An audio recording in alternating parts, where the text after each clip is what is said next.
ulterior motive or impure intention, he knows. He's not going to reveal himself. He's going to hide in the bushes and snicker while we go up and down looking for Krishna. Where's Krishna? Where's Krishna? Where's Krishna? Oh, I can't find Krishna. Huh? There's so many stories where devotees approached Krishna with some egoistic motive and Krishna simply disappears. Poof.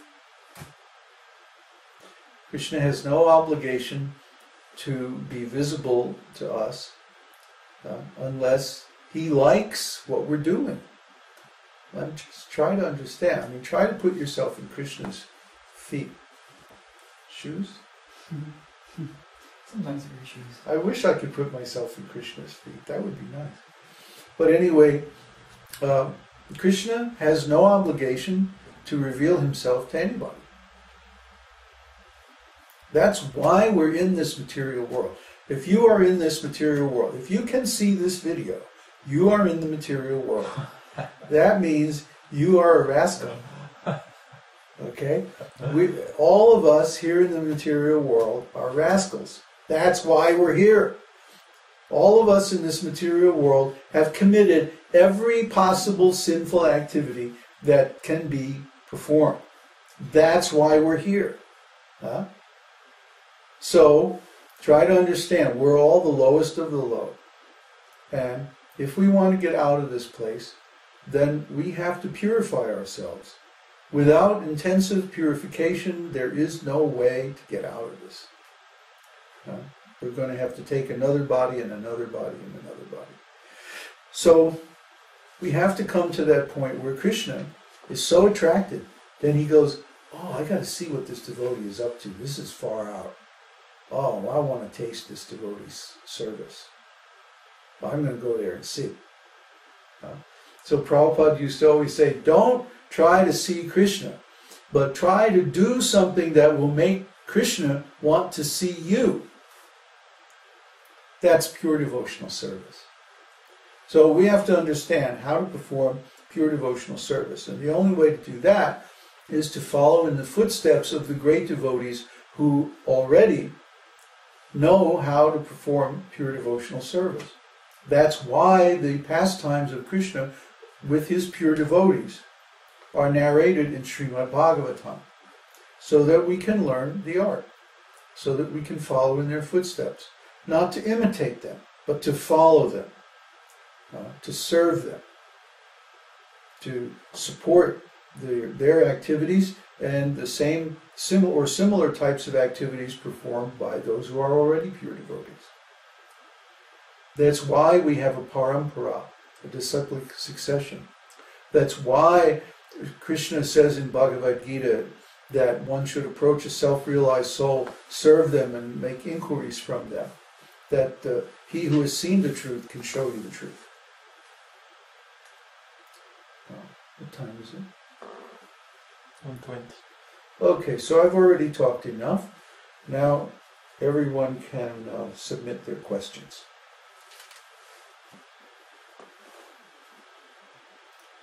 Questions?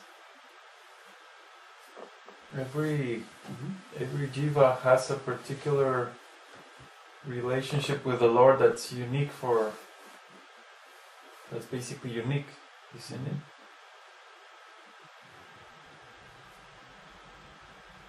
What's the question? That's the question. Yes. Okay. But they fall into particular categories. Which are general. The nectar of devotion gives the categories. That's why I said it's an ontological analysis of the categories and types of devotional service described in Śrīmad-Bhāgavatam. Śrīmad-Bhāgavatam is very extensive, gives all kinds of examples of devotional service.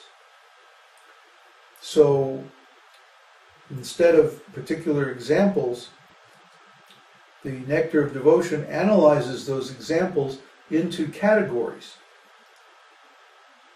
And then the examples are the instances of those categories. That's ontological thinking. Okay, so Śrīmad-Bhāgavatam gives the examples Bhakti Rasamrita Sindhu gives the categories of those examples so that we have a language in which to talk about them. The idea of there being 5 main rasas, for example, we talked about this so many times: neutrality, servitorship, friendship, parenthood, conjugal love. This comes from the nectar of devotion. This idea is given in the nectar of devotion. It's not in Śrīmad-Bhāgavatam. It's not in Bhagavad-gītā. It's not in any of the literatures written by Vyasadeva. It's only in the tradition coming from Lord Chaitanya Mahaprabhu, through Śrīla Rupa Goswami, and through Śrīla Sanatana Goswami, Raghunath Bhatta, Raghunath Das, like that. See, they are giving this analysis. That's why this tradition is so valuable. No other tradition even really recognizes all these different rasas. They don't follow this science of rasa. They're just sort of winging it. See? They don't have a map. How can you reach the goal without a map? Well, that's the importance of this Bhakti Rasamrita Sindhu. I think there's a question.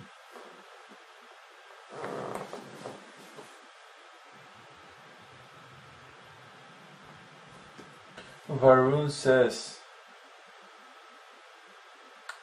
is there no free will? Is everything predetermined? How can one become sincere while living in the material world? It is so hard. What's the question exactly? How can one become sincere while living in the material world? Wait a minute, no, he started out from, is there no free will? Where did you get that? Well, there's 3 questions in a row, and then There's too many questions. What is the question? Which one? Varun? Which question do you want me to answer? Which question has anything to do with the subject matter?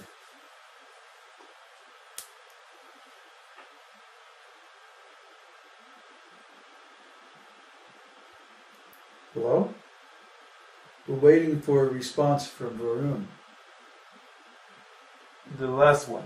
Okay, what's The last one is, how can one become sincere while living in the material world? How can It you is so become hard. sincere? That's like asking, how can you taste your food? Huh?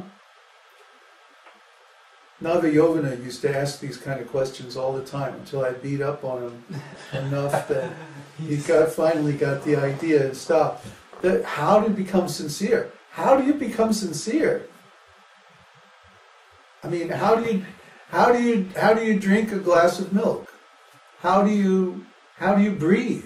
How do you hear? How do you think? How do you will? How do you become sincere? How do you become sincere? What kind of a question is that? Cheat? How do you not cheat?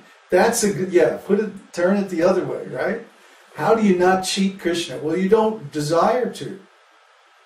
Stop desiring to cheat Krishna, and then you'll become sincere how to love Krishna. That's a good one. Thanks. See, I can't think like that. I can't think in those. Those are nonsense categories. How to become sincere. I mean, how do you go to the bathroom? You know, how do you digest your food? How do I not steal? Yeah, how do you not steal? That's a good one. It's like, what? How do you become sincere? And yet we see there are so many devotees who are not sincere. There are so many devotees engaged in mixed devotional service because they have some desire for karma, jnana, and yoga. Well, I guess it's a better question than ignoring it whatsoever. Well, yeah, but I mean, the question is actually contained, or the answer to the question is contained within the definition of pure devotional service. See? If we understand what is pure devotional service, that it contains no mixture of karma, jnana, or yoga, that means we have to give up those things. Huh? I mean, it's so simple. And the principles of devotional service support that. Giving up karma, our 4 regulative principles. Giving up jnana, that we don't accept impersonalism or other speculative philosophies. And yoga, we don't bother to try to cultivate mystic powers or anything like that. Why? Krishna already has all mystic powers, and He's right here in our hearts with us. If we're aware of Krishna's presence with us everywhere we go, then why do we need mystic powers? Exactly. He's already our greatest friend. He's been with us eternally.